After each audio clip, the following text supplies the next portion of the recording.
आदाब, नमस्कार। मैं हूं इरशाद खान। देश में पड़ रहे कड़ाके की ठंडी के बीच में हमारे किसान भाइयों ने आंदोलन करके एक गर्मी का एहसास करा दिया है। इस ठंड के माहौल में भी हमारे हुक्मरान गर्मी महसूस कर रहे हैं। हमारे गवर्नमेंट ने जून के महीने में एक अध्यादेश लाया गया, जिसे सितंबर महीने में ध्वनि मतों से उसको पास कर दिया गया। इसके खिलाफ में, इस काले कानून के खिलाफ में हमारे पूरे देश भर से किसान भाइयों ने आज काफी महीनों से आंदोलन कर रहे हैं। उसके बाद हमारे लगातार आज 3 हफ्तों से दिल्ली के अंदर एक बड़े लेवल के आंदोलन कर रहे हैं इस कानून के खिलाफ। ये कानून क्या है, मैं आपको सिलसिलेवार तरीके से बताते जाता हूं। इन्होंने 3 कानून लेकर आए हैं। पहला कानून यह है कि आवश्यक वस्तु अधिनियम, जिसमें आप जितने अधिक मात्रा में चाहो आप स्टोरेज कर सकते हैं माल, या बिजनेसमैन हो या आम लोग हो या किसान हो, वो अपने माल को एक जितने मात्रा में चाहे उसको स्टोरेज करके रख सकता है। जबकि पहले कानून में ऐसा था कि आप माल, अनाज को, आम सी वस्तुएं जो होती है उसको स्टोरेज करके आप नहीं रख सकते। लेकिन इस जो लाया गया 2020 में जो कानून लाया गया, इसमें आप स्टोरेज करके रख सकते हैं। ये 1955 में जब लाया गया था कानून, उस समय क्या होता था कि अधिक मात्रा में जो व्यापारिक वर्ग होता था ये माल को स्टोरेज करके रख लेता था, जिसके वजह से क्या होता था कि हमारे देश में जो आवश्यक वस्तुएं होती है उसकी जो क्वांटिटी होती है बहुत ही कम हो जाती थी, जिसके वजह से बहुत ज्यादा महंगाई हो जाती थी। उसी को ध्यान में रखते हुए उस समय 1955 में एक कानून लाया गया था, जिसमें आप जो आवश्यक वस्तुएं होते हैं उसको अधिक मात्रा में आप स्टोरेज करके नहीं रख सकते। अगर आप रखते हैं तो आप पे कानूनी कार्रवाई हो सकता है, आपको जुर्माने हो सकते हैं, या यहां तक आपको जेल की सजा भी हो सकती थी।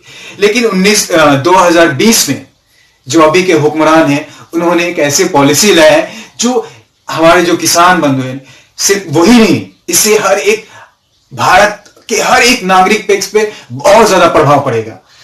जैसे अगर व्यापारी वर्ग होता है, वो अधिक मात्रा में जो आवश्यक वस्तुएं होती है उसको स्टोरेज करके रख सकती है, जिससे क्या होगा कि वो धीरे धीरे करके माल निकालेंगे, उसकी सीधी सी बात है कि जब मार्केट में माल की कमी हो जाएगी तो क्या होगा कि वो चीजें जो होगी, जो 10 रुपए की चीज होगी 20 रुपए में बिकेगी। इससे क्या होगा कि हर एक तबके को इससे प्रभाव होगा। तो उसी प्रभाव के विरोध में हमारे किसान, देश के किसान भाई आंदोलन कर रहे हैं। तो इस कानून के आप चाहेंगे तो क्या होता है कि इस कानून में कि जो हमारे किसान भाई वो तो इतना अधिक मात्रा में स्टोरेज करके नहीं रख सकते, क्योंकि उनके पास इतनी पर्याप्त सुविधाएं नहीं होती और उन्हें नए फसल के लिए भी काम करना पड़ता है, खेती करने पड़ते हैं, तो उनके पास इतनी कैपेसिटी नहीं होती कि उसको बड़े मात्रा में स्टोरेज करके रख सके। ये वही कर सकता है जो बड़े लेवल के लोग हैं, जो अमीर है, जो रीच है, उनके पास स्टोरेज होता है, उसको सही तरीके से रखने की उनके पास सुविधाएं होती है, और वो जिस तरीके से चाहेंगे उस माल को मार्केट में जो प्राइस में चाहेंगे उस प्राइस में बेचेंगे। तो इससे क्या होगा, जो आम लोग है, आम पब्लिक है, उस पर इसका बहुत ज्यादा इफेक्ट होगा।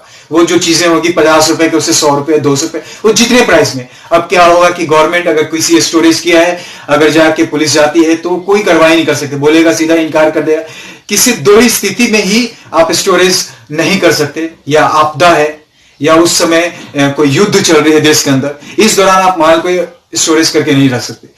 दूसरा जो है ये कॉन्ट्रैक्टेड फार्मिंग है।